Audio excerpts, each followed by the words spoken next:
Dear ladies and gentlemen, imagine you are walking through a dense, silent forest. The air is fresh, untouched by the noise of the world, and the towering trees stretch endlessly into the sky, their branches weaving a green canopy above you.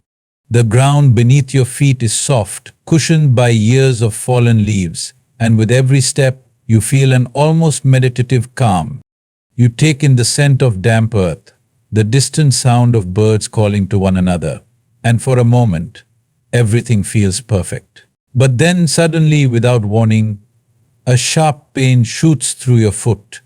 You stop in your tracks, eyes wide, breath hitching, as you realize that you have stepped on a thorn.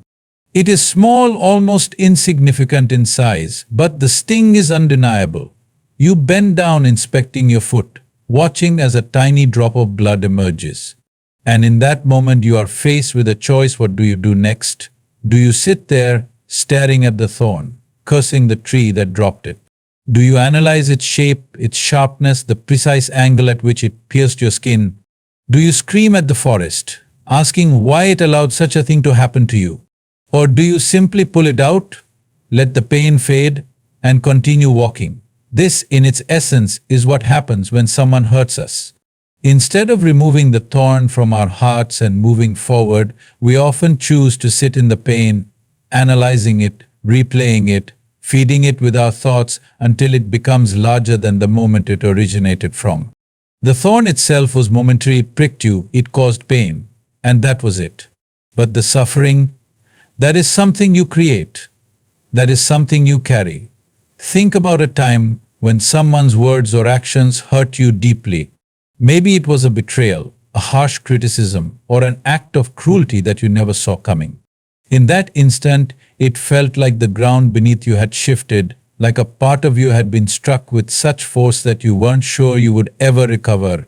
But as days passed, what happened? Did the pain remain exactly the same, or did it begin to shift? Did you notice how your mind played it over and over again, making it grow larger, more unbearable, more permanent than it actually was? This is the nature of pain. It happens once, but we relive it 1,000 times in our minds, turning a passing moment into a lifetime of suffering. The reality is, people will hurt you, whether intentionally or unintentionally, whether through words, actions, or mere neglect. Life will place thorns in your path. But the question is not about avoiding these thorns, it is about how you deal with them. Do you choose to hold on to them, pressing them deeper into your skin, making the wound bigger than it needs to be? Or do you acknowledge the pain, remove the thorn, and allow yourself to heal? Most people, when hurt, do not realize that they are holding on to the very thing that is causing them pain. They believe that remembering the hurt, keeping it close, analyzing it endlessly will somehow give them power over it. But what they fail to see is that by holding on to it, they are only keeping the wound fresh. Imagine carrying that same thorn in your hand long after it has pricked you. Instead of dropping it, you clutch it tightly, letting it dig deeper into your skin with every passing moment. You bleed, you suffer, but you refuse to let go because you believe that holding on to it is necessary. Why? Because you feel that the pain must mean something. Because you think that releasing it is the same as saying that what happened was okay. But letting go of pain is not about justifying what happened, it is about refusing to let it define you. If a person throws a stone at you, it may bruise you, it may hurt, it may even leave a scar. But after the stone has struck you, what do? Do you carry it with you for the rest of your life? Do you pick it up, place it in your pocket, and revisit it every day, tracing the shape of it with your fingers, remembering the pain it caused? Or do you leave it where it fell and continue on your journey? This is where the true choice lies. The wound is real, the pain is real, but suffering is something we create by refusing to let go. The forest does not apologize for the thorn, the world does not stop for your pain, and time does not pause to comfort you. It simply moves forward, indifferent yet constant. The question is, will you move forward with it? Or will you sit in the same place, holding on to the thorn, letting it define your story? People spend years, sometimes entire lifetimes, carrying pain that could have been left behind long ago. They carry betrayals from decades past, words spoken in moments of anger, actions of others that were never in their control. They hold on to these things as if they are treasures, as if their pain is the most valuable possession they have. But the truth is, pain is not a trophy. It is not proof of your strength, nor is it a measure of your importance. It is simply a moment that has passed. What you do with it now is what truly matters. So, if you find yourself carrying a thorn in your heart, ask yourself, is it worth holding on to? Is the weight of it making your journey easier, or is it slowing you down? And more importantly, who is truly suffering from it, you or the one who placed it there? The thorn has already done its damage. The real pain is in your grip. And the moment you decide to loosen your hold, to let it fall away, is the moment you truly begin to heal. Pain is a visitor that knocks on everyone's door at some point. It does not discriminate, it does not choose based on wealth, status, or goodness of heart. It arrives unannounced, often at the worst possible moments, and when it does, it demands your attention. But the interesting thing about pain is that it is just that, a visitor. It was never meant to take up permanent residence in your mind or in your life. Yet, most people, instead of letting it pass, invite it in, give it a seat at the table, and serve it tea. They make it comfortable, treat it like a lifelong companion, and after a while, they forget that they were ever meant to let it go. Pain is inevitable. No matter how carefully you live, no matter how much effort you put into avoiding disappointment, betrayal, or heartbreak, it will find you. If you love someone, there will be moments of loss. If you trust someone, there will be moments of betrayal. If you dream big, there will be moments of failure, but suffering, that is something entirely different. Suffering is not caused by pain itself, but by our resistance to it, by the stories we tell ourselves about it, and by our insistence on keeping it alive long after the moment has passed. Imagine holding a glass of water in your hand. If you hold it for a few seconds, it is nothing. If you hold it for a few minutes, it starts to feel heavier. If you hold it for hours, your arm begins to ache. If you hold it for days, your entire body will suffer, even though the weight of the glass never changed. This is exactly what happens with pain. The original pain is just a moment of betrayal, a harsh word, an unexpected disappointment. But the suffering is the result of holding on to it, replaying it, feeding it with your thoughts and emotions until it consumes you entirely. The mind has an extraordinary way of magnifying pain. What was once a single moment of hurt becomes a lifelong wound simply because we refuse to release it. Have you ever noticed how a single negative comment can stay with you for years, while 100 compliments are forgotten in an instant? This is because pain demands attention. It asks to be felt, to be examined, to be given space in your heart and mind. But just because it demands these things does not mean you have to comply. The problem is, most people believe that holding on to pain gives them control. They believe that by remembering what happened, by constantly replaying the event, they can somehow prevent it from happening again. But in reality, the more you focus on pain, the more power you give it. It is like scratching a wound that is trying to heal. Every time you touch it, it opens again, and instead of healing, it festers. Pain, when left alone, has a natural way of dissolving, but suffering is like continuously picking at the scab, refusing to let the healing process complete itself. Think about the last time someone hurt you deeply. Maybe it was years ago, yet even now, when you think about it, the same emotions rise up. The same anger, the same sadness, the same resentment. Why? Because the wound was never allowed to close. The mind kept it alive, feeding it new energy, refusing to let it become a part of the past. And so, even though the moment is long gone, the pain remains, not because of what happened, but because of how it was kept alive. It is important to understand that pain is simply a signal, much like physical pain. When you touch fire, your hand burns, not because fire is trying to hurt you, but because it is teaching you something. Don't touch it again. Similarly, emotional pain is a signal. It is meant to teach you, to help you grow, to show you something about yourself or about life. But once the lesson is learned, there is no reason to hold on to the pain. Some people wear their suffering like a badge of honor. They believe that if they let go of it, it means they are weak or that they are letting the person who hurt them win. But the truth is, letting go is the strongest thing you can do. Carrying suffering does not make you stronger, it only makes you heavier. The more weight you carry from the past, the less energy you have for the present. Imagine walking up a steep mountain with a backpack full of rocks. Every rock represents a past pain, a past betrayal, a past moment of suffering. With every step, the weight on your back increases, making the journey more difficult. But what if you stopped and decided to let go of just one rock, and then another, and another? With every rock you release, the journey becomes lighter, your steps become easier, and suddenly the mountain does not seem so impossible to climb.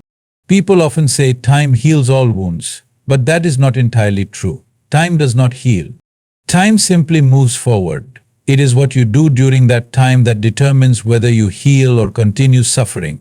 You can sit in pain for 10 years and still feel as wounded as the first day, or you can choose to process it, learn from it, and move beyond it.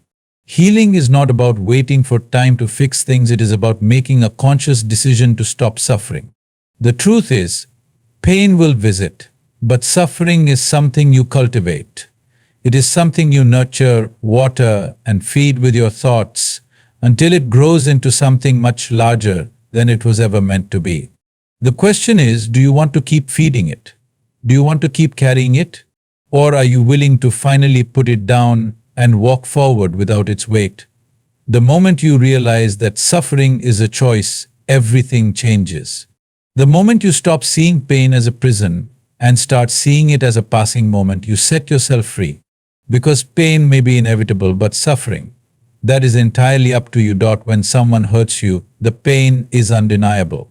It can shake you to your core, leaving you questioning not only the person responsible but also yourself, your choices, and even the very nature of relationships.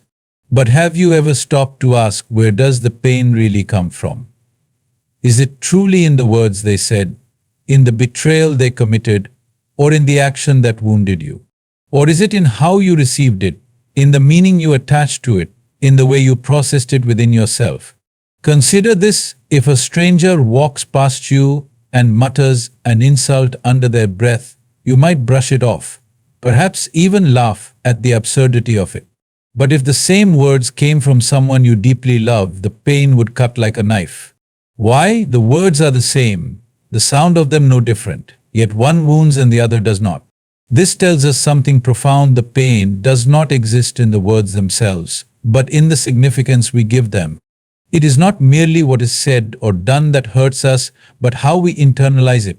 The human mind has a habit of personalizing pain, making it a reflection of our own worth. If someone deceives you, you might begin to think, was I not good enough? Was I too trusting? Am I a fool? If someone leaves you, you might believe, maybe I was not lovable enough. Maybe I will never be enough for anyone. But here is the great illusion: when someone hurts you, it is rarely about you. It is about them, their own nature, their own struggles, their own limitations. Yet, instead of seeing it for what it is, we absorb it, wear it like a cloak, and make it a part of our identity. Think of an echo. If you shout into a valley, the sound will return to you, not because the valley has any intent to hurt you, but simply because it reflects back what it receives. In the same way, people often act from their own conditioning, their own wounds, their own unresolved emotions. If someone is filled with anger, they will spill anger onto others. If someone is broken inside, they will break others.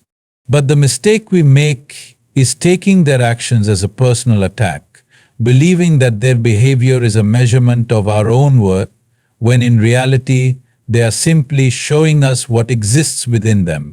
When a person lashes out in cruelty, it does not always mean they hate you, it often means they are in turmoil within themselves.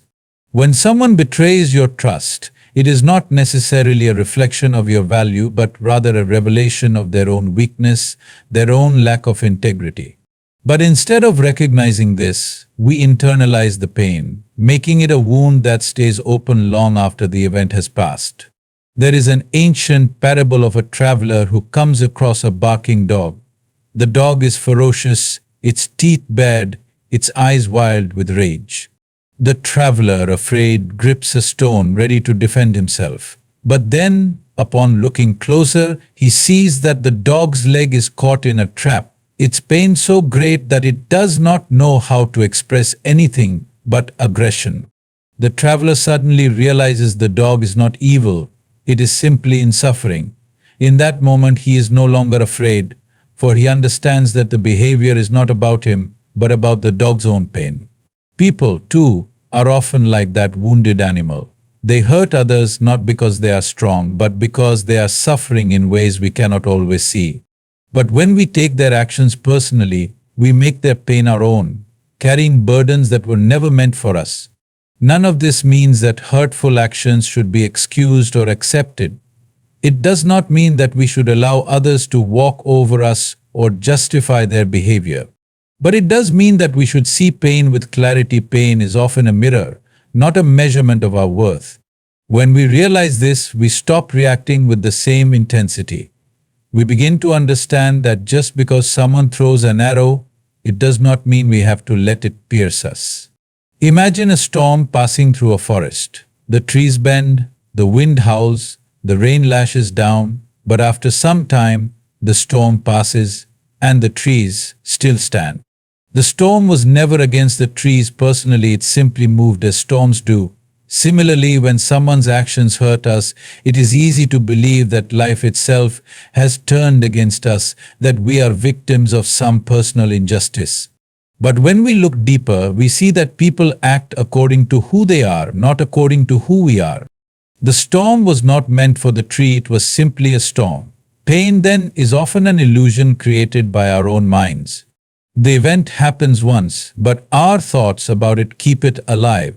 The betrayal occurred in a moment, but the suffering continues for years because we relive it, analyze it, feed it with more emotion than it ever deserved.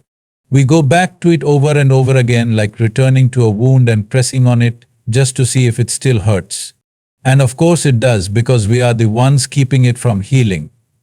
The truth is, we do not suffer because of what others do to us. We suffer because we do not know how to process pain and let it go. We suffer because we believe that by holding on to the hurt, we are protecting ourselves from it happening again. But in reality, we are only keeping ourselves trapped in the past. So what happens if we let go? What happens if, instead of holding on to the pain, we recognize it for what it is: a moment, an event, a passing thing that has no real power unless we give it power? The moment we see pain with clarity, we free ourselves from it. We stop identifying with it. We stop making it a part of our identity. And when that happens, we realize that the person who hurt us no longer controls our emotions, our thoughts, or our lives. Pain is real, but suffering is a choice. The sooner we understand this, the sooner we can walk freely without the weight of someone else's actions defining our path. Imagine you are walking in a dense forest. The air is fresh, the trees whisper ancient secrets, and the path ahead seems peaceful.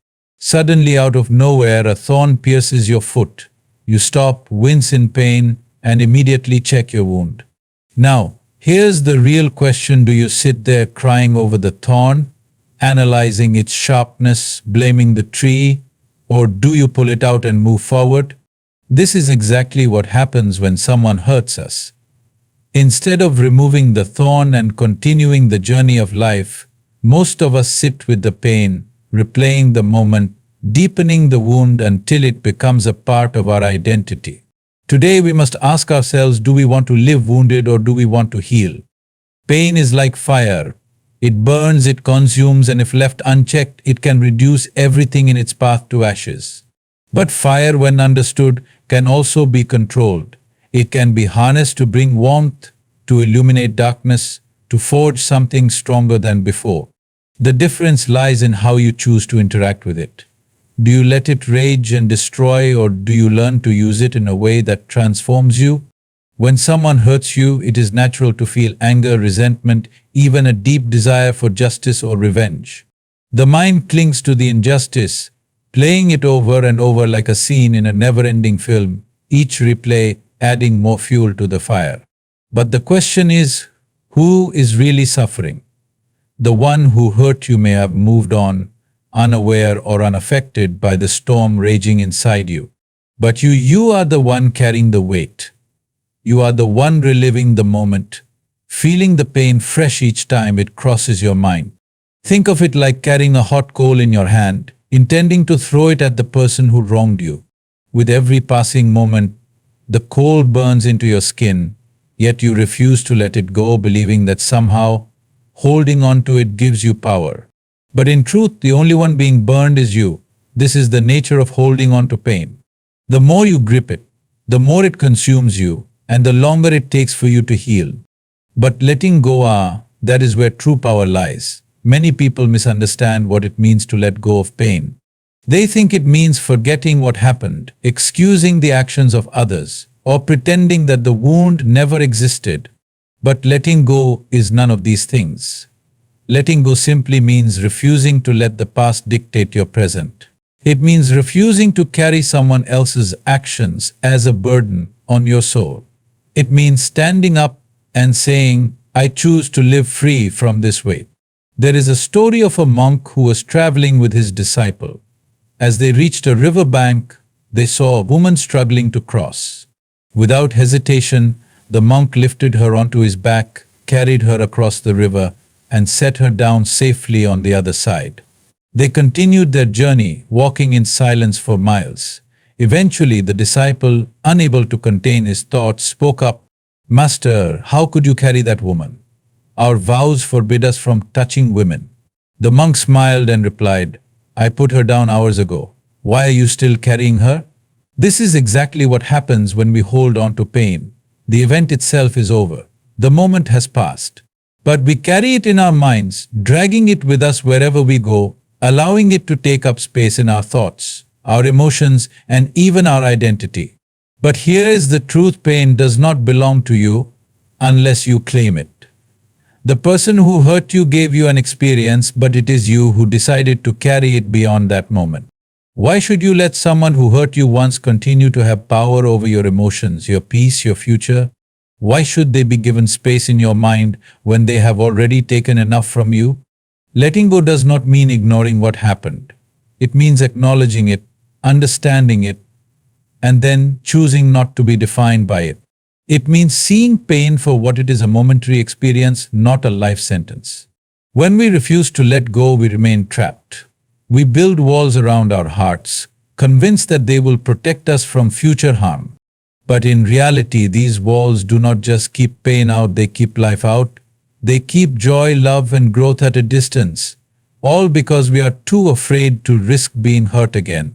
But what kind of life is that? To live guarded, closed off, unwilling to experience the full depth of human emotion because of something that happened in the past? That is not strength. That is imprisonment. True strength is not in carrying pain. It is in releasing it. It is in saying, yes, I was hurt. Yes, it was unfair. Yes, I did not deserve it. But I will not let it define me. It is in understanding that healing is not about waiting for time to do the work. It is about actively choosing freedom, moment by moment. Pain can make you bitter, or it can make you wiser. It can destroy you, or it can refine you. The fire that burns can also forge steel if you know how to use it. The choice is always yours. Do you want to remain a prisoner of your past, or do you want to walk forward, lighter, freer, untethered by what was? The person who hurt you has already done what they did. That is their story. But what happens next? That is your story. And you and only you have the power to decide how it unfolds. Forgiveness is one of the most misunderstood concepts in human experience.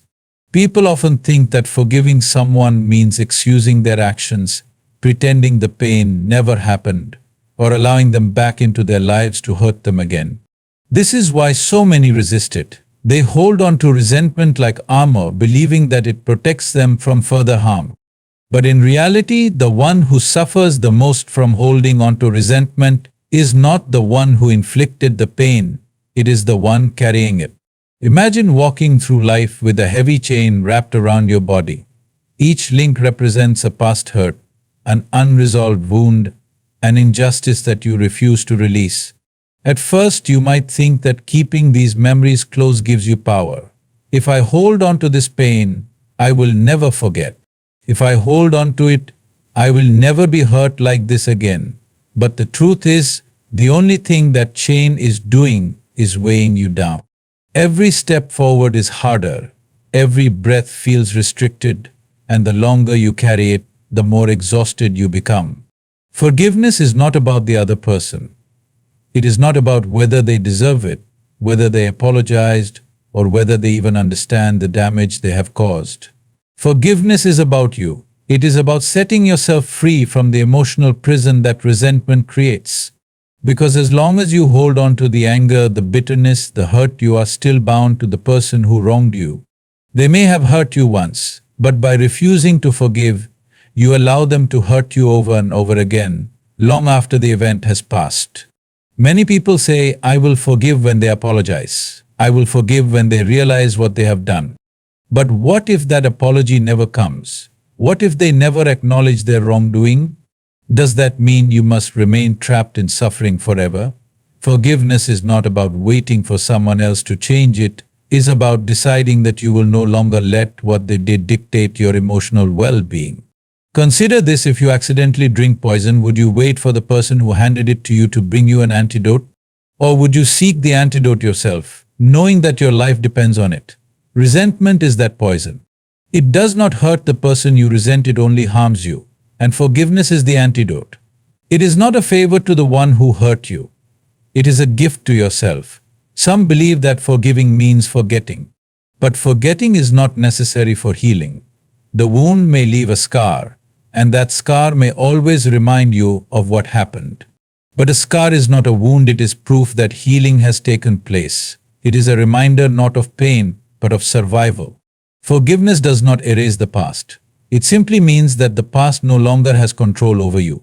There is an old story of two monks traveling together. As they approached a river, they found a woman struggling to cross. One of the monks, without hesitation, lifted her onto his back, carried her across, and set her down. They continued walking, but the other monk remained troubled. Hours passed, and finally, unable to contain himself, he asked, "How could you do that? We have taken vows never to touch a woman." The first monk smiled and said, "I put her down at the river. Why are you still carrying her?" This is what many of us do with our pain. The event has passed, the person is gone, but in our minds, we carry them everywhere. We replay the conversations, relive the betrayal, rehearse the pain as if keeping it alive will somehow change what has already happened. But holding on to pain does not undo the past. It only ensures that the suffering continues into the future. There is also a misconception that forgiveness means allowing the person back into your life. But forgiveness and reconciliation are not the same thing. You can forgive someone without ever speaking to them again. You can forgive without reopening the door they once walked through. Forgiveness does not mean you have to trust again. And it certainly does not mean that you should allow toxic people to remain in your space. It simply means that you release the burden of anger, that you refuse to let their actions dictate your inner peace. But how does one forgive when the pain feels unbearable? How does one release anger when it has been held for so long? The answer lies in understanding that forgiveness is not an instant act, it is a process. It begins with the decision to no longer be defined by the wound. It is an act of courage, of choosing freedom over chains, of realizing that the person who hurt you has already taken enough from you and you refuse to give them any more. It does not mean you must force yourself to feel kindness toward them, nor does it mean you must justify what they did. It simply means that you choose not to live in the shadow of their actions. It means saying, "I deserve peace more than I deserve to hold on to this pain." Forgiveness is not weakness, it is strength. It is one of the hardest things a person can do because it requires rising above the ego, above the desire for revenge, above the need for validation. But the reward is worth it, because when you forgive, you reclaim your energy, you reclaim your happiness, you reclaim your life. Pain is real, betrayal is real, but so is the freedom that comes when you decide that the past will not control you. Forgiveness is not about them, it is about you. It is about choosing peace, choosing healing, and choosing to walk forward without the weight of resentment slowing you down. Because no one deserves to live their life bound to a moment that has already passed. Healing from hurt is not a passive process. Time alone does not heal wounds, it only buries them. People often say just give it time and the pain will go away. But does it? If you leave a deep wound untreated, does it magically disappear? No, it festers, it infects the body, and over time it can spread and poison everything. Emotional wounds work the same way. Pain that is not consciously healed does not simply fade, it seeps into your thoughts, your actions, your relationships, and your very perception of life. Imagine carrying a broken glass in your hand. Every time you move, it cuts deeper into your palm. You feel the sting, but instead of removing the glass, you tighten your grip, thinking, I will endure, I will be strong. But the longer you hold on to it, the more damage it does. Healing begins when you decide to open your hand and let go. But many people are afraid to do this. They fear that facing the pain will hurt more than ignoring it. What they do not realize is that by avoiding the pain, they are allowing it to control them. Healing is not about pretending that the pain never happened. It is not about suppressing emotions or forcing yourself to move on before you are ready. It is about confronting the wound, understanding it, and working through it with awareness. It is about recognizing that pain is not the enemy, what we do with it is what matters. When used wisely, pain becomes a teacher, a force that reveals where we are still bound, where we are still carrying weight that no longer serves us. Think of a sculptor working on a block of stone. Every strike of the chisel removes something that is not needed. The process is not gentle, it requires force, precision, and patience. But with each strike, something beautiful is revealed beneath the rough exterior. This is how healing works. It requires effort, self-reflection, and sometimes discomfort. But through it we uncover a version of ourselves that is wiser, stronger, and free from unnecessary burdens.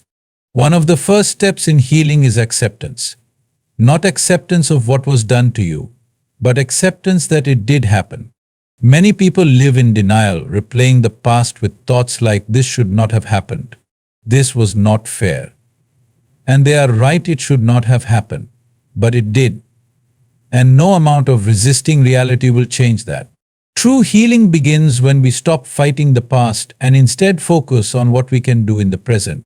Acceptance does not mean approval. It does not mean you are okay with what happened. It simply means you acknowledge reality as it is, rather than as you wish it had been. Because only when you accept what is can you begin to transform it. The next step is expression. Pain that is not expressed turns inward, manifesting as anxiety, anger, bitterness, or even physical illness. Have you ever noticed that when you hold on to emotional pain, your body feels heavier? Your shoulders tighten, your chest feels constricted, your energy is drained. This is because unexpressed emotions do not disappear, they become trapped in the body, affecting your well-being on every level. Expression does not mean exploding in anger or drowning in sorrow. It means finding a healthy way to release what is inside. Some people write, some meditate, some speak to a trusted friend. Some sit in silence and allow themselves to fully feel what they have been suppressing. Whatever the method, the key is to let the emotions move through you rather than keeping them locked inside.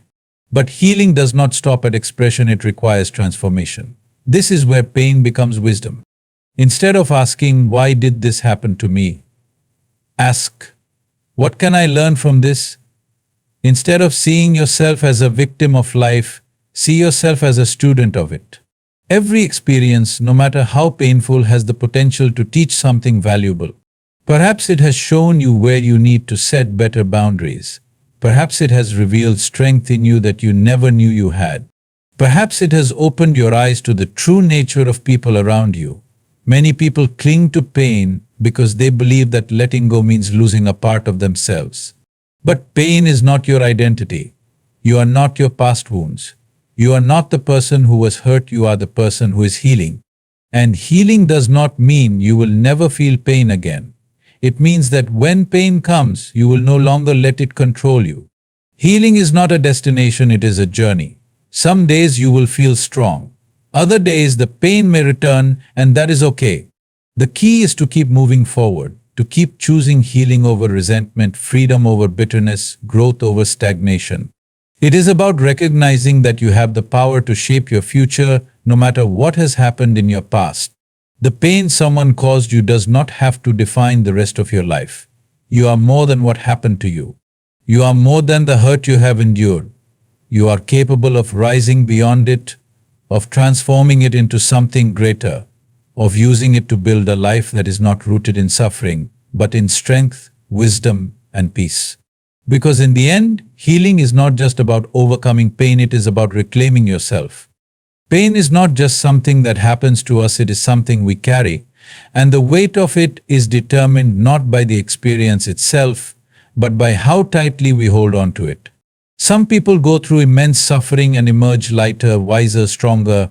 Others experience a single moment of betrayal or loss and carry it for the rest of their lives, allowing it to shape everything they do, everything they feel, everything they believe about the world. The difference is not in what happened, it is in how they responded. There is a common illusion that if we hold on to pain, it somehow gives us power. That if we stay angry, if we refuse to forgive, if we replay the moment over and over, we are maintaining control over what happened. But is that true? Who is really in control, the one who inflicted the pain and moved on, or the one who is still trapped in it, years later? Imagine you are walking through life carrying a heavy stone in your hands. At first you tell yourself it is necessary. This stone represents what they did to me. This stone is proof that I was wrong. And so you carry it day after day. But over time you notice something, the weight of it begins to affect you. Your hands are always full. You cannot pick up anything new because you are too busy holding on to what was. Your shoulders ache, your back is sore, and yet you refuse to let go. Then one day you see someone else walking freely, their hands empty, their step light. And you realize that the only reason you are still burdened is because you chose to keep carrying it. The moment you decide to release it, you are free. But letting go is terrifying, isn't it? Because if you let go of the pain, what are you left with? Who are you without your suffering? Many people allow their pain to become their identity. They do not know who they are beyond the wounds they have endured. And so they cling to their suffering because at least it is familiar. At least it gives them a sense of self. But pain is not who you are. What happened to you is not who you are. You are the one who has the power to choose what comes next. It is easy to say, but they hurt me. They should be the one to fix this. But waiting for someone else to heal your wounds is like waiting for the person who broke you to come back and rebuild you. It rarely happens. And even if it does, the truth is your healing is your responsibility. Not because you deserved what happened, not because you should have to fix someone else's mistakes, but because you deserve peace more than you deserve to hold on to the past. But how do you let go of something that has been a part of you for so long? The first step is realizing that pain is not permanent, it only feels that way when we keep feeding it.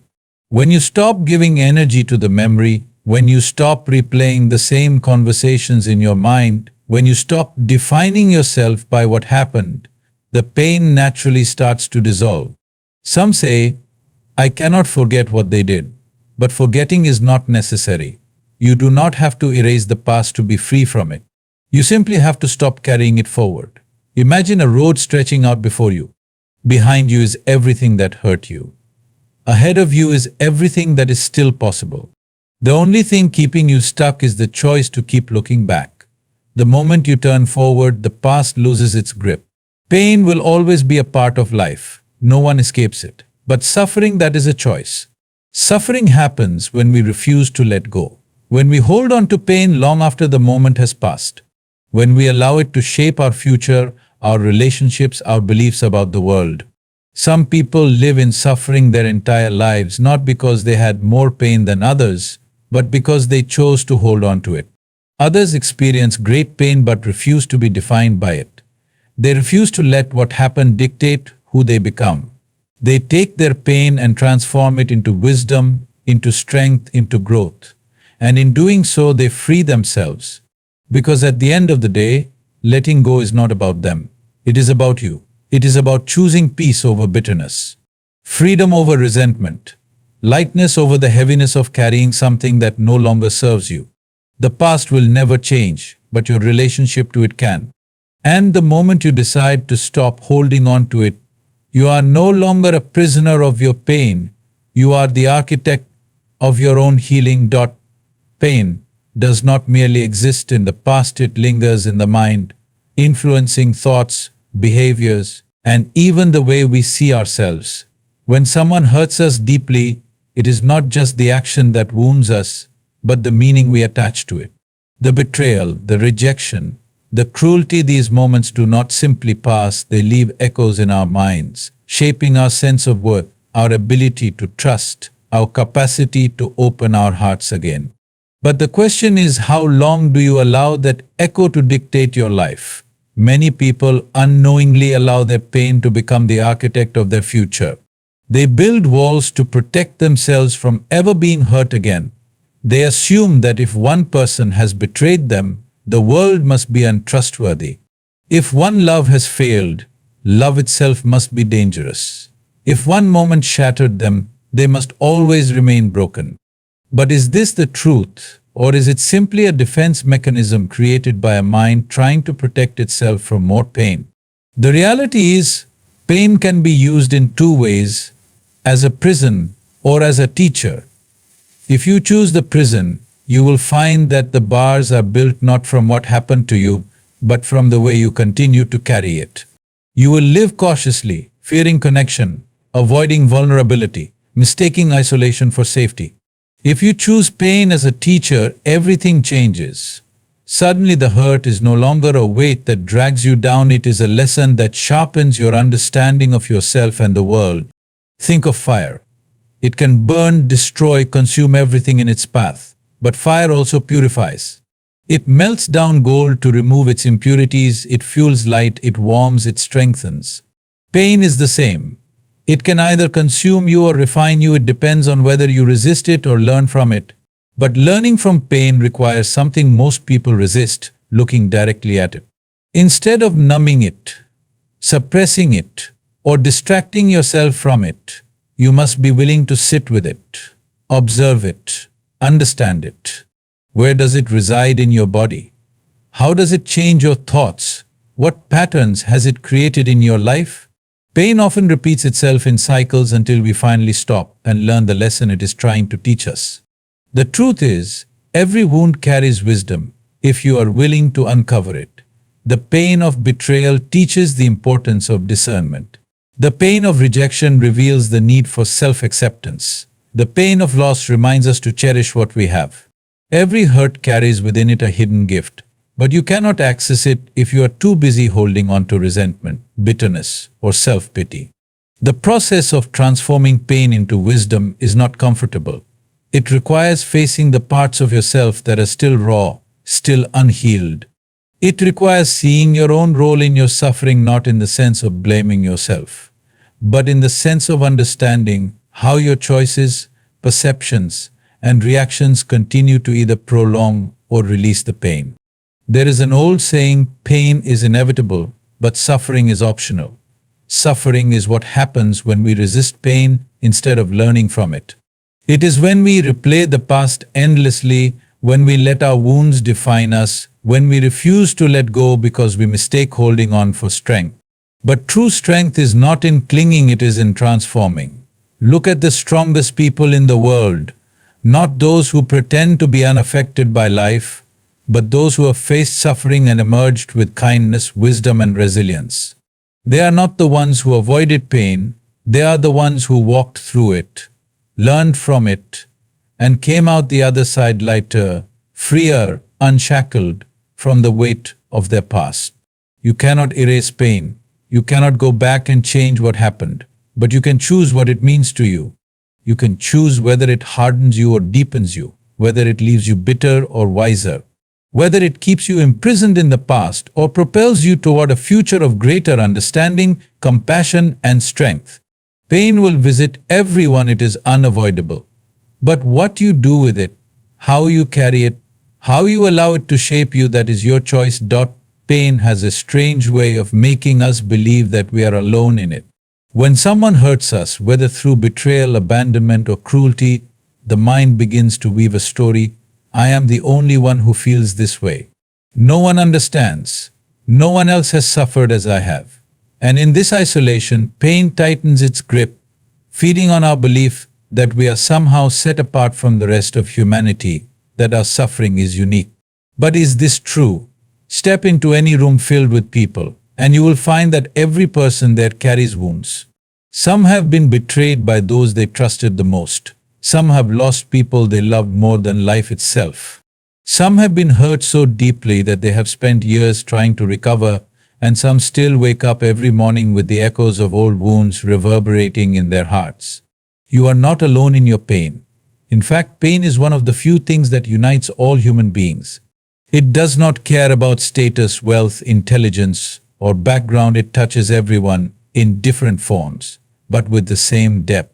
And yet, despite this universal truth, most people choose to suffer in silence. Why? Because pain carries shame. People believe that if they admit how much they are hurting, it makes them weak. They fear that if they show their wounds, the world will use them against them. But in reality, healing does not happen in isolation, it happens in connection. Look at the great myths and stories passed down through generations. The hero never heals alone. They have a guide, a mentor, a friend, someone who helps them carry the weight until they are strong enough to carry it themselves. Even in nature, healing is not a solitary act. Trees share nutrients through their roots to support weaker trees. Animals seek comfort from their kind. But humans, with all their intelligence, often try to bear their burdens alone, believing that admitting pain is admitting defeat. But what if sharing your pain is not weakness but strength? What if speaking your wounds out loud is not a sign of defeat, but the first step toward healing? The simple truth is this: pain becomes heavier when carried in silence. When it is shared, it loses its power. Have you ever noticed how a problem seems overwhelming in your mind, but the moment you say it out loud, it becomes smaller? Pain works the same way.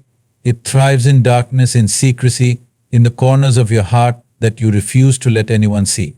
But the moment you bring it into the light, it begins to dissolve. Sharing does not mean complaining. It does not mean dwelling endlessly on what happened.